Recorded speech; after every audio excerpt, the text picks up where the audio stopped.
Boa noite a todos. Quero saudá-los com a graça e a paz do Senhor Jesus. Eu vou continuar hoje, agora, né? O que eu comecei de manhã, mas a internet acabou justamente quando eu estava expondo o texto, né? E aí não pude concluir de manhã. Então eu vou continuar essa mensagem agora, tá? E aí eu peço que você que está me assistindo agora, você acompanhe a exposição que eu vou fazer. Como eu disse de manhã, eu vou falar sobre a volta de Cristo, que é o assunto mais importante a ser tratado por nós, o evento histórico mais importante da humanidade, e nós vamos falar da volta de Cristo hoje, né? Nós vamos dividir o texto que se encontra, e se você puder abrir sua Bíblia, em Mateus, capítulo 24, a partir do versículo 29 até o versículo 31, tá? Existem outros registros paralelos a esse, e eu vou citar aqui algumas passagens desses registros que se encontram em Marcos e Lucas, tá bom? Mas, a princípio, o texto no qual nós vamos nos deter é Mateus 24, do versículo 29 ao 31. Eu disse de manhã que nós íamos procurar responder 3 perguntas relacionadas à volta de Cristo, né? Para ficar didático a nossa exposição.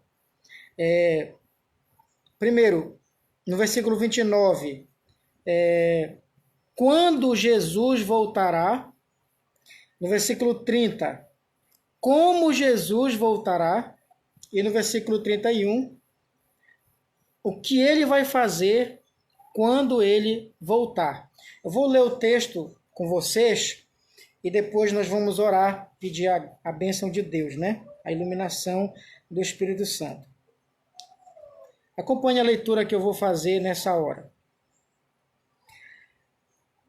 Logo em seguida, a tribulação daqueles dias, o sol escurecerá, a lua não dará sua claridade, as estrelas cairão do firmamento, e os poderes dos céus serão abalados.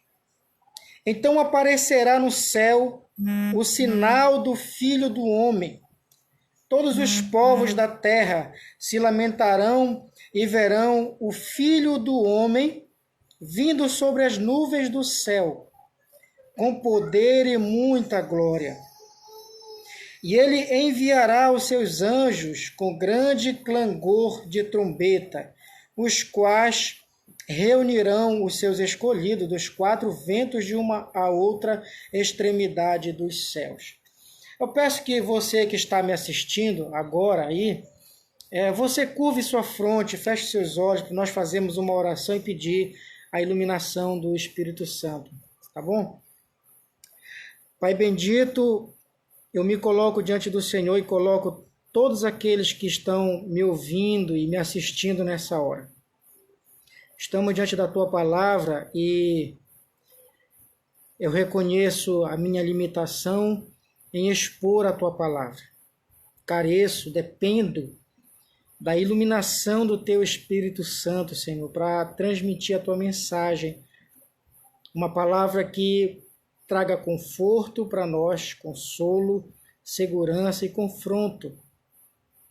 Uma palavra que venha nos levar a refletir e nos conduzir ao arrependimento que somente o Senhor pode operar em nossa vida. Eu oro por cada um que me ouve nessa noite e peço a Tua graça operando na vida de cada um, em nome do Senhor Jesus.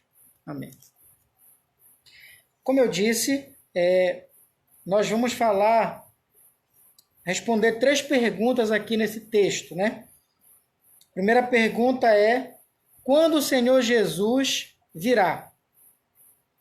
E o versículo 29 responde essa pergunta.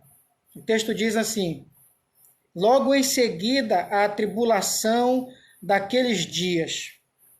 Então, nessa frase, nós já temos a resposta da primeira pergunta. Quando o Senhor Jesus virá? Ele virá logo depois ou no final da grande tribulação.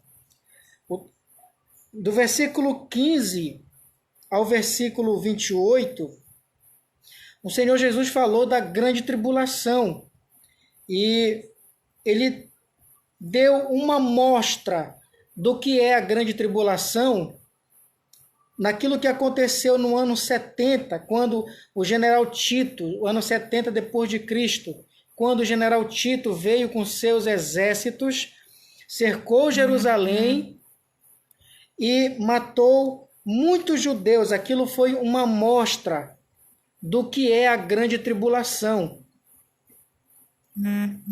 Mas quando chega para o finalzinho aqui do texto, ele começa a mostrar que não se trata apenas do que aconteceu ali no ano 70 depois de Cristo, mas que aquilo era uma amostra da grande tribulação.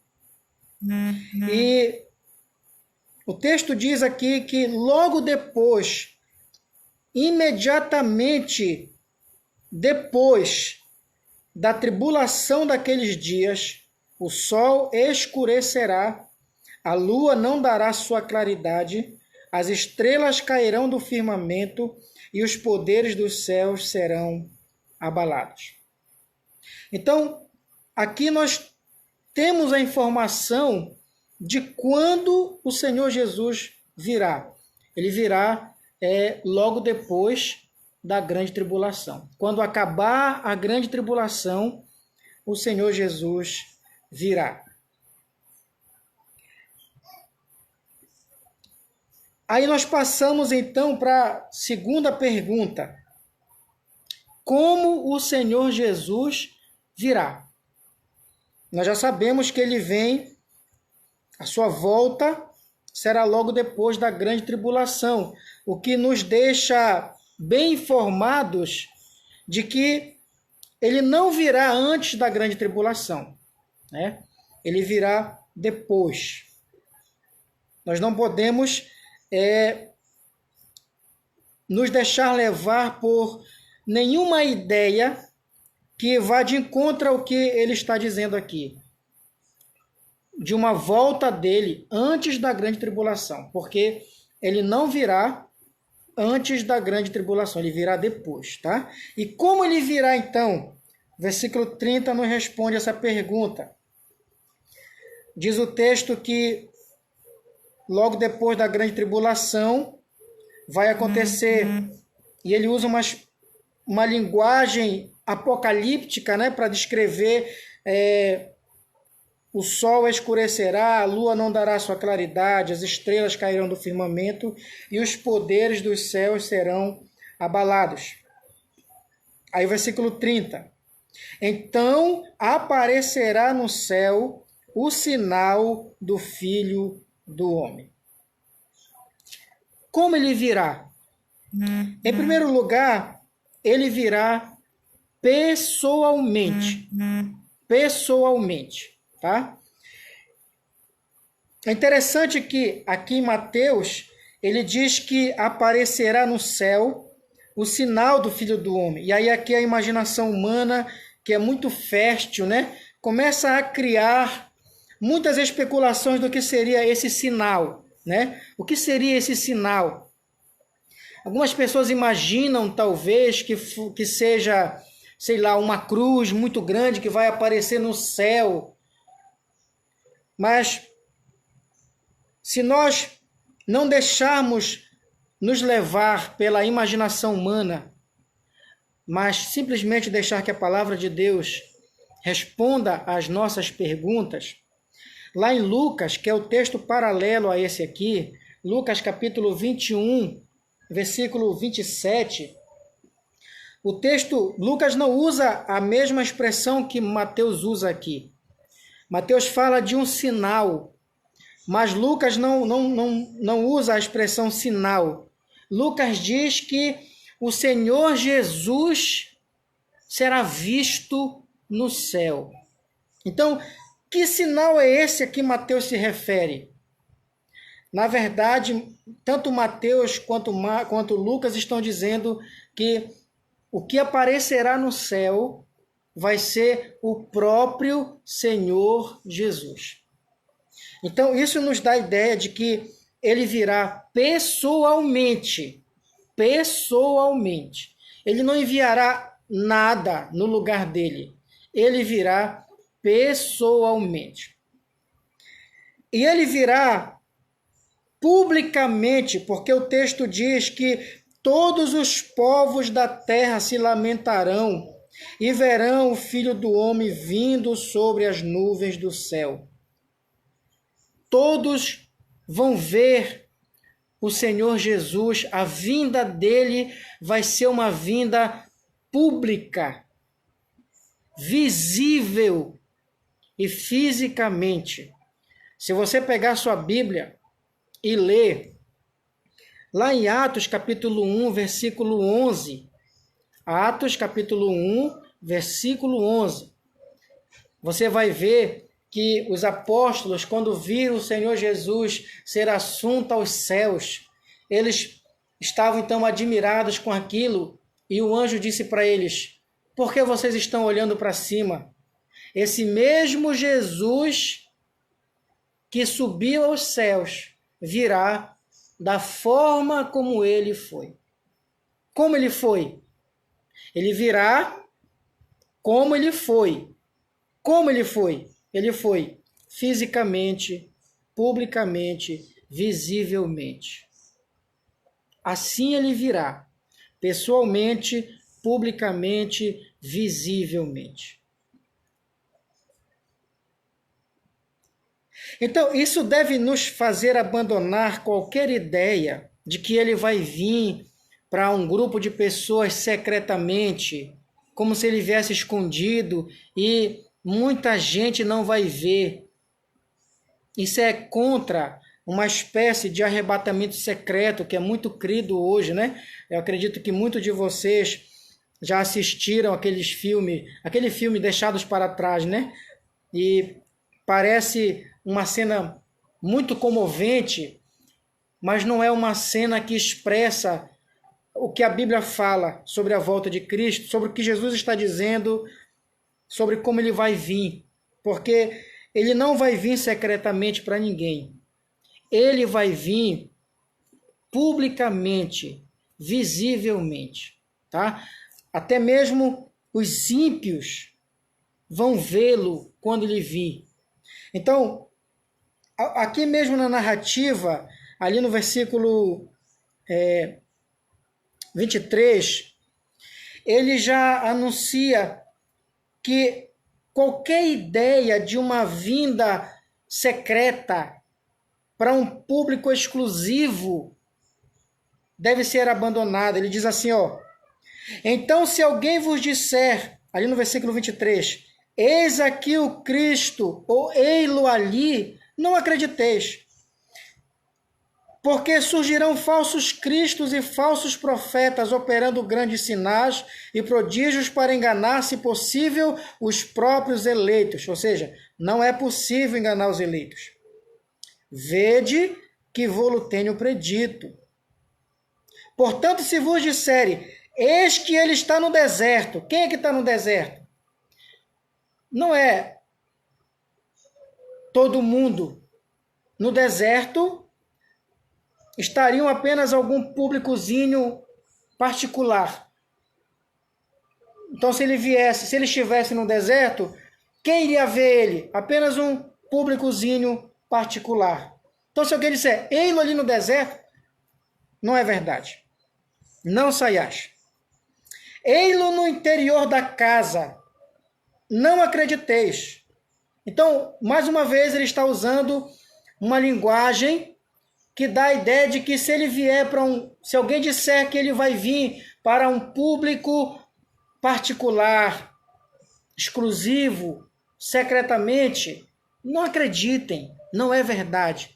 Ele diz assim, versículo 27. Porque assim como o relâmpago sai do Oriente e se mostra até no Ocidente, assim há de ser a vinda do Filho do Homem. Ou seja, nada de secreto. Quando ele vier, vai ser publicamente. Todos vão ver. Todos. Até mesmo os ímpios. Aí aqui no versículo 30, né? Ele fala justamente isso. Aparecerá no céu o sinal do Filho do Homem. Todos os povos da terra se lamentarão e verão o Filho do Homem vindo sobre as nuvens. Então ele virá pessoalmente, publicamente, visivelmente. Todos vão ver. Não somente os salvos, até mesmo os ímpios vão ver quando ele vier. E finalmente, no final do versículo 30, ele virá gloriosamente, majestosamente. A expressão que ele usa aqui, dizendo que ele vai vir sobre as nuvens do céu com poder e muita glória. É uma expressão que dá a ideia de uma chegada majestosa, gloriosa, de um juiz, de um rei que está vindo para os seus, mas ao mesmo tempo, e é por isso que o texto diz que os povos da terra se lamentarão, porque ele não vai vir só para os seus, ele vai vir também punir os ímpios, condenar os ímpios. E aí vem a última pergunta que nós queremos responder, né? O que ele vai fazer quando ele vier?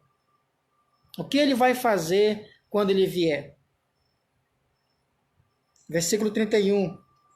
E ele enviará os seus anjos com grande clangor de trombeta, os quais reunirão seus escolhidos dos quatro ventos de uma a outra extremidade dos céus. O que ele vai fazer quando ele virá? Quando ele vir, né? Quando ele virá. Quando ele vir, o que ele vai fazer? Em primeiro lugar, ele vai reunir os seus escolhidos. Como uma convocação pública, como era feito no Antigo Testamento, que era tocado a trombeta e era escutado o som da trombeta longe, e o povo de Deus se reunia. Da mesma forma, o texto diz que ele enviará os seus anjos com grande clangor de trombeta, os quais reunirão os seus escolhidos dos quatro ventos de uma a outra extremidade dos céus. O que ele vai fazer? Ele vai reunir o seu povo. E aqui nós estamos falando do arrebatamento, estamos falando da ressurreição, mas estamos falando também do juízo final. A vinda de Cristo, arrebatamento, ressurreição, salvação, condenação dos ímpios e restauração dessa terra em novos céus e nova terra é um evento só. Tudo vai acontecer de uma única vez. A igreja vai ser arrebatada para ela não ser destruída junto com os ímpios. Os ímpios, os que estiverem vivos quando o Senhor Jesus voltar, eles morrerão com o impacto da vinda de Cristo. É por isso que o texto diz que os povos da terra se lamentarão. Existem algumas outras expressões que Jesus usa como choro e ranger de dente de desespero. Ranger de dente de desespero. Sabe por quê? Porque toda a humanidade vai perceber, especialmente porque a humanidade vai estar perseguindo os crentes. O texto diz aqui no versículo 28, onde estiver o cadáver, aí se ajuntarão os abutres. Ou seja, o cadáver é aquilo que atrai o abutre.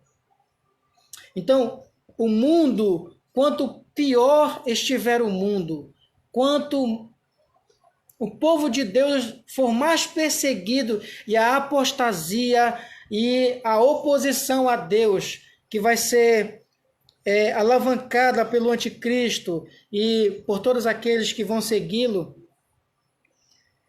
quanto pior estiver o mundo, mais perto está o tempo do seu juízo. Porque a impiedade, a maldade humana, ela atrai o juízo de Deus. Tanto quanto o sofrimento dos servos de Deus atraem o socorro de Deus.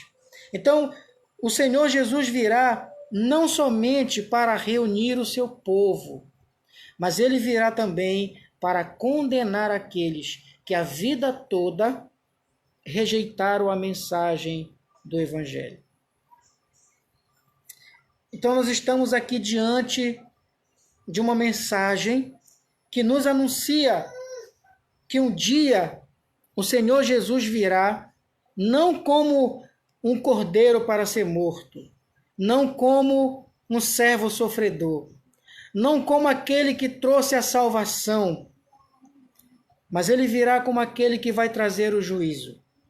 Aquele que irá reunir o seu povo, e aqueles que não estiverem reunidos com o seu povo vão receber dele o juízo. Observe uma coisa. O que o Senhor Jesus está falando aqui, ele está falando para responder duas perguntas dos seus discípulos. E a pergunta dos seus discípulos, que é feita no capítulo 24, ainda no versículo 3, né? Essa pergunta deles, ela é levantada pelo que Jesus falou no capítulo 23, a partir do versículo 37, que ele diz assim, olha, Jerusalém, Jerusalém, que mata os profetas e apedrejas os que te foram enviados. Quantas vezes eu quis reunir os teus filhos como a galinha ajunta os seus pintinhos debaixo das asas, e vós não o quisestes. Eis que a vossa casa vos ficará deserta. Declaro-vos, pois, que desde agora já não me vereis até que venhas a dizer, bendito que vem em nome do Senhor. Então, isso que Jesus disse, porque os judeus na época dele achavam que Jerusalém era como se fosse um ninho, em que todos eles procuravam aconchego, todos eles procuravam abrigo, e era o lugar onde eles se sentiam seguros. Todas as vezes que ele enfrentava algum perigo, eles corriam para Jerusalém, especialmente para o templo de Jerusalém. E Jesus está dizendo, olha, a segurança de vocês, vocês estão colocando a segurança de vocês, a esperança de vocês no lugar errado. Porque não é Jerusalém, não é o templo. Eu sou a segurança de vocês, eu sou o aconchego de vocês. Era para mim que vocês deveriam correr e vocês estão correndo para Jerusalém. Mas vai chegar um dia que o juízo de Deus vai chegar sobre vocês. Eu quis livrar vocês do juízo, mas vocês não quiseram. Quantas vezes eu quis juntar vocês como a galinha? A galinha, quando ela vê o perigo, ela chama os pintinhos vêm e se acomodam ali debaixo das suas asas e ali eles estão seguros. E aí o perigo não toca eles. Jesus falou, eu quis fazer isso com vocês para livrá-los do juízo, para mantê-los seguros, mas vocês não quiseram. Agora vocês serão destruídos e não vai ter o que livre vocês. É para responder a essas perguntas dos discípulos que ele está falando aqui do dia da vinda dele. E vai ser um dia terrível para aqueles que não estiverem firmados no Senhor. Vai ser um dia de surpresa para aqueles crentes que vivem uma coisa dentro da igreja e outra coisa fora da igreja. Vai ser uma grande surpresa. Não vai ser uma grande surpresa para os crentes fiéis, que são coerentes com a sua fé, que são uma coisa dentro da igreja, a mesma coisa lá dentro de casa, na sua vizinhança, no trabalho, servem a Deus não somente quando estão ali no culto, mas dentro de casa. São bons maridos, boas esposas, são bons funcionários, são bons cidadãos, são pessoas que adoram a Deus não somente quando se reúnem para um culto, mas adoram a Deus em tudo que faz. Porque a adoração não se limita em um prédio, em um momento de culto. Apesar de que ali é um momento de culto, de adoração, mas não se limita ali. Na verdade, nós adoramos a Deus em tudo que nós fazemos, porque a palavra de Deus diz que nós devemos viver para a glória de Deus e glorificar a Deus em tudo aquilo que nós fizermos. Eu queria que você parasse para refletir nessa hora. Como está a sua vida com Deus? Como está a sua relação com Deus? Você tem certeza da sua salvação? Veja que quando ele vier, ele não vai vir para dar chance a ninguém.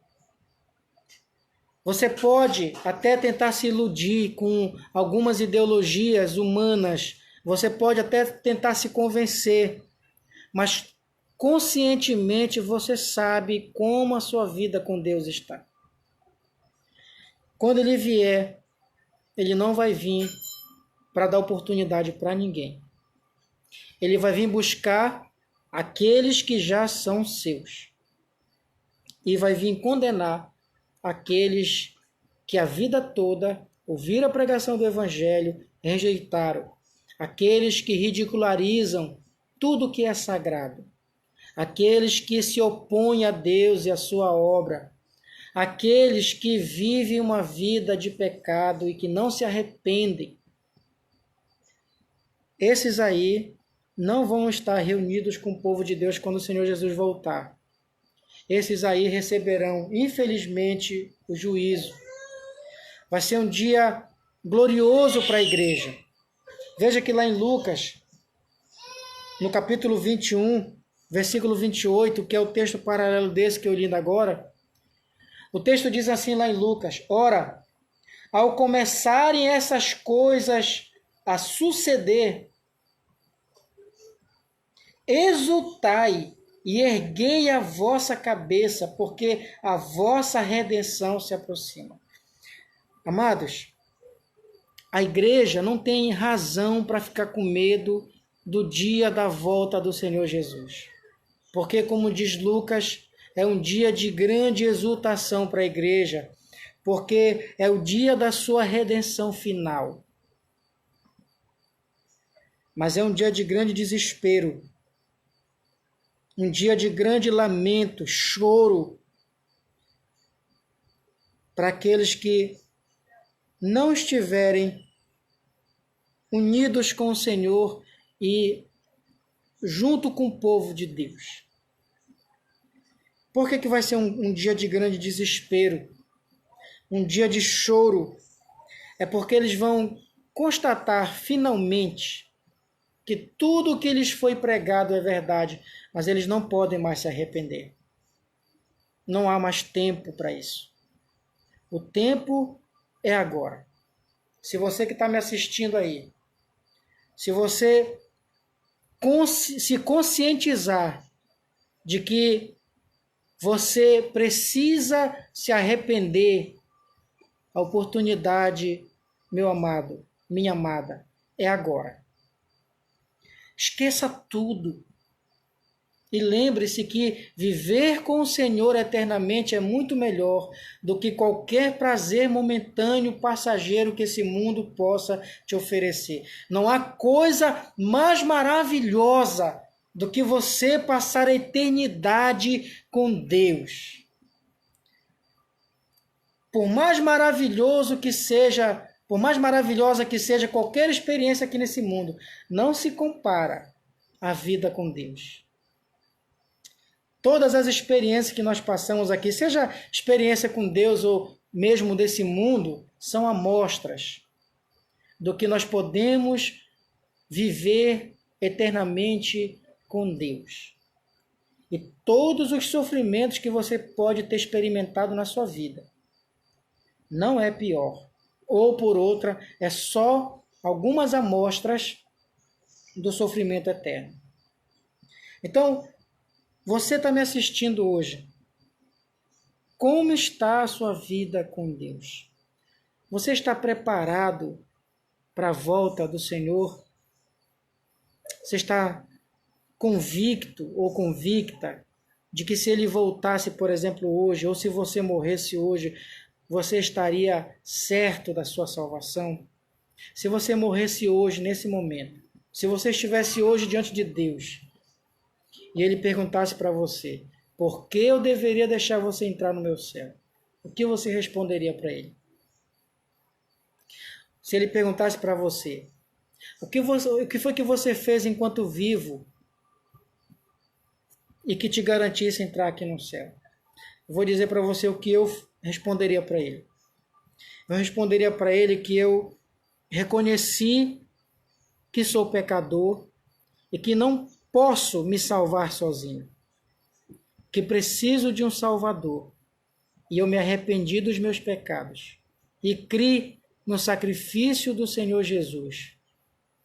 E a palavra de Deus me garante que se eu me arrependo, se eu reconheço que sou pecador e me arrependo e creio em Jesus, unicamente no que Ele fez na cruz, e vivo para a glória dEle, isso me garante vida eterna.